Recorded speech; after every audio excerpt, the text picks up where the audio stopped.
महात्मा गांधी का शिक्षा के क्षेत्र में बहुआयामी योगदान है और आपको बता दें कि शिक्षा के क्षेत्र के साथ साथ उनका हर जगह योगदान रहा भी है, क्योंकि शिक्षा के अंदर उनकी नैतिकता, उनका स्वावलंबन का जो गुण था और सबसे बड़ी बात सर्वांगीण विकास का उनके अंदर एक गुण था कि उनकी शिक्षा पद्धति से देश का हर एक बच्चा शारीरिक रूप से, मानसिक रूप से, बौद्धिक रूप से विकसित हो।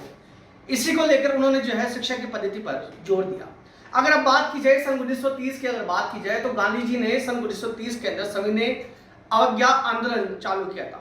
इस आंदोलन के तहत उन्होंने नमक पर जोर दिया था। नमक पर उन्होंने इसलिए जोर दिया कि नमक पर जोर देने के बाद में देश का सर्वांगीण विकास हो। और जब इस आंदोलन में महात्मा गांधी कूदे तो कूदने के बाद में आपको बता दें कि पूरा देश महात्मा गांधी के साथ में जुड़ चुका था। आज हम उसी नीति को लेकर बात कर रहे हैं। सबसे बड़ी नीति है आज की है वो है शिक्षा नीति। आखिर शिक्षा मंत्री, दिल्ली के शिक्षा मंत्री और उप मुख्यमंत्री वर्तमान के अंदर मनीष सिसोदिया जी की उनकी शिक्षा नीति को लेकर मोदी सरकार की राजनीति क्यों हावी होने लगी? आखिर ऐसा क्या हुआ कि शिक्षा नीति का जो मॉडल अमेरिका के अंदर प्रसिद्ध हुआ, उस मॉडल की तारीफ जो अमेरिका कर रहा था उस समय मोदी जी के द्वारा रेड डाली गई। आखिर वो क्यों रेड डाली गई? सीबीआई के छापे क्यों मारे गए? क्या कारण था?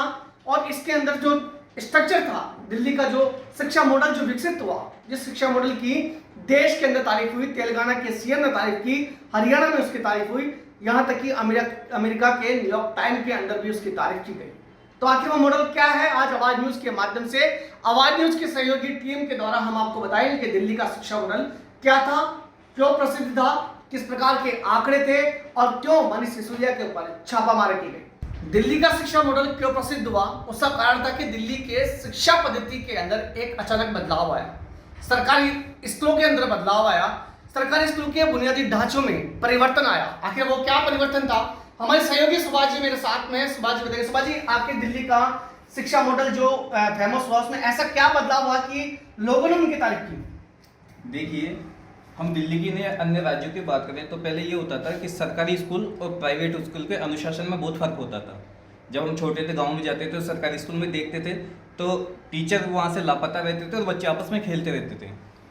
दिल्ली सरकार ने इसी चीज़ को फोकस में लिया और उन्होंने अपने जो सरकारी टीचर हैं उनको IIT और IIM से ट्रेनिंग दिलवाई। ट्रेनिंग दिलवाने के बाद उन्होंने एक कमेटी का गठन किया। उस कमेटी की जो निगरानी करते थे वो स्वयं वहाँ के शिक्षा मंत्री करते थे, जिससे वहाँ का स्ट्रक्चर सुधर सकते हैं। तो सुभाष जी ने बताया कि सबसे बड़ी जो बात थी वो यह थी कि दिल्ली के अंदर शिक्षा पद्धति इस प्रकार से लागू की गई कि शिक्षकों को IIT और IIM जैसे शिक्षकों द्वारा ट्रेनिंग दी गई ताकि उसके अंदर उन शिक्षकों में उत्साहवर्धन हो और वो एक बेहतर डेवलपमेंट के लिए, बेहतर डेवलपमेंट के साथ साथ में वो बच्चों के अंदर कॉन्फिडेंस पैदा कर सके और खुद के अंदर कॉन्फिडेंस पैदा कर सके, ताकि शिक्षा का मॉडल जो है वह प्रचलित हो चुका। और उसके बाद में अगर बात की जाए तो ऑडिटोरियम, प्रयोगशालाएं, कई प्रकार की सुविधाओं से दिल्ली का सरकारी स्कूल जो है वह एक दिल्ली का शिक्षा मॉडल बना। उसके बाद में हम आगे की ये चलते हैं कि आखिर जो सफलता के जो आंकड़े थे वो सफलता के आंकड़े किस प्रकार थे। मेरे सहयोगी आशीष शर्मा के साथ में जुड़ेंगे और सफलता के मुद्दों पे हम करेंगे बात। दिल्ली के शिक्षा मॉडल में एक चर्चा की गई कि शिक्षकों को IIT और IIM जैसे बड़े संस्थानों के द्वारा प्रशिक्षण दिया गया ताकि छात्रों में उत्साह बढ़ा। और उसके बाद में जो परिणाम आए वो परिणाम इस प्रकार से आए कि सरकारी विद्यालयों में पढ़ रहे बच्चों के जो मार्क्स देखे गए वह मार्क्स भी हाई लेवल के मार्क्स थे, क्योंकि उन्हें गुणवत्तापूर्ण शिक्षा प्रदान की गई। उसके बाद में जब बात की जाए IIT की और JEE की बात की जाए तो उसके अंदर बच्चों ने टॉप किया। मेरे संवाददाता और मेरे सहयोगी आशीष शर्मा मेरे साथ में हैं। हम जानेंगे आज वो एक ब्लैक बोर्ड के माध्यम से कि दिल्ली का जो स्कूल था वह क्यों प्रसिद्ध हुआ, वहाँ पे जो मार्क्स किस प्रकार से आए, परिणाम सन 2017 से लेकर 20 तक के परिणाम कैसे बताएंगे आशीष शर्मा से। देखिए पवन, क्या है कि और अन्य राज्यों के अलावा अगर हम देखते हैं तो इस बार या देखा जाए तो पिछले 5 साल का अगर हम डेटा उठा के देखते हैं तो दिल्ली सरकार ने बहुत अच्छा एजुकेशन के ऊपर कार्य किया। अब अगर उस कार्य का अगर हम स्कोर बोर्डिंग देखते हैं तो उसमें देखते हैं कि अगर नीट की जो परीक्षा शुरू हुई थी उसके अंदर 50% रिजल्ट रहा, वहीं JEE के अंदर 50% रिजल्ट रहा। इसका मतलब कि एजुकेशन सरकारी स्कूल का इतना ज़्यादा बढ़ चुका है कि प्राइवेट स्कूलों से ज़्यादा अच्छा आज जो स्कोरिंग कर रही है वो कर रही है सरकारी स्कूल। वहीं अगर अपन रिजल्ट्स का देखते हैं तो 2016 के अंदर 85.9% रहा, वहीं 2017 के अंदर 88.2% रहा, 18 के अंदर 90.6 रहा, 19 के अंदर 94.24 रहा और 20 के अंदर 98% मार्क्स रहा। अगर आप इन सब चीज़ों को अगर आप देखें तो आपको ये बात का पता लगेगा कि अपन अन्य राज्यों से कंपेयर करें, चाहे अपन दिल्ली के जो और एजुकेशन हब्स हैं अगर उनकी करें, तो सरकारी स्कूल का परफॉर्मा इतना शानदार बना दिया गया है, उसका मॉडल इतना शानदार कर दिया गया है कि उनका कितना अच्छा रिजल्ट आ रहा है। और उम्मीद करते हैं अगर इसी तरह का रिजल्ट बहुत अच्छा बना रहा तो अपने सरकारी स्कूल बहुत आगे तक जाएंगे और उनके जो बच्चे हैं वो टॉप रैंकिंग के अंदर आएंगे। तो आपने देखा कि जो रैंकिंग आशीष जी ने जो बताई अभी कि 2016 के अंदर ये रहा, 17 में ये रहा, 18 में ये रहा, 19 में ये रहा, 20 में ये रहा, मतलब ये जो ग्राफ था दिल्ली की शिक्षा मॉडल का जो ग्राफ था वह ग्राफ जो है हमेशा हाई लेवल पे रहा। उसके बाद में हल्का सा इसमें 94.24 डाउन रहा, लेकिन 98% सबसे ज़्यादा रहा। और आपको बताएं कि नीट के अंदर 50% और जेईई के अंदर 50% बच्चों ने जो है क्वालिफाई, ये था दिल्ली का शिक्षा मॉडल। आज हमारे न्यूज़ के माध्यम से हमने अमेरिका के न्यूयॉर्क टाइम के फ्रंट पेज पे दिल्ली के शिक्षा मॉडल की चर्चा हुई और चर्चा होने के आधे घंटे के बाद में सीबीआई की शिक्षा मंत्री सिसोदिया के 21 जगह ठिकानों पर उनकी छापेमारी की गई।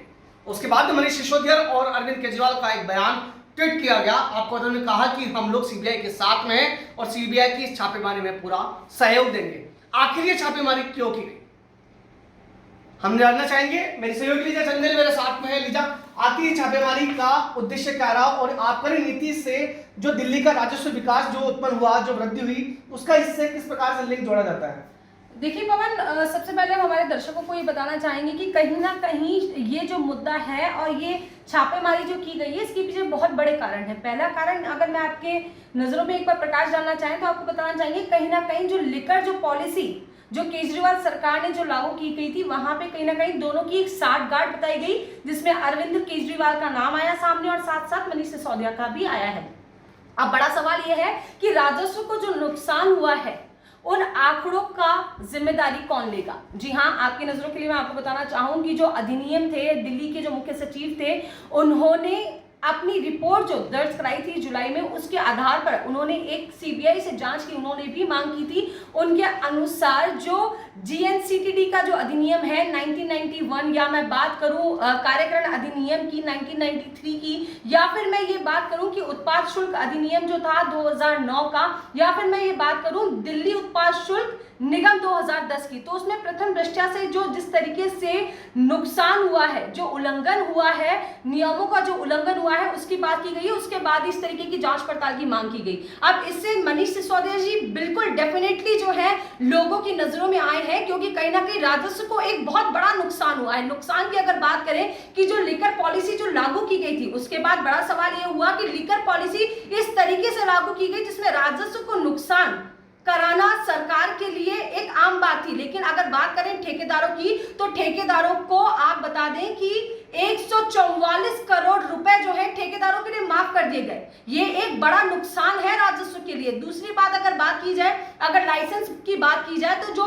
लाइसेंस है, जी हाँ, लिकर्स के जो लाइसेंस रखते हैं उनकी तिथि को आगे बढ़ा दिया गया है। लोगों ने अपने लाइसेंस के रिन्यूअल्स को जो है पीछे रखकर उनकी तिथि को बढ़ा दिया गया। जो बियर्स, जो इंपोर्टेड बियर्स आती हैं उनकी दरों में कम कर दिया गया है और इस तरीके से एक बड़ा नुकसान देखने को मिला। साथ ही साथ एक बड़ा जो बयान सामने आया था अरविंद केजरीवाल सरकार का, एक सामने आया कि कहीं ना कहीं केंद्र जो है साथ दे रही है सीबीआई का और सीबीआई केंद्र के दबाव में है।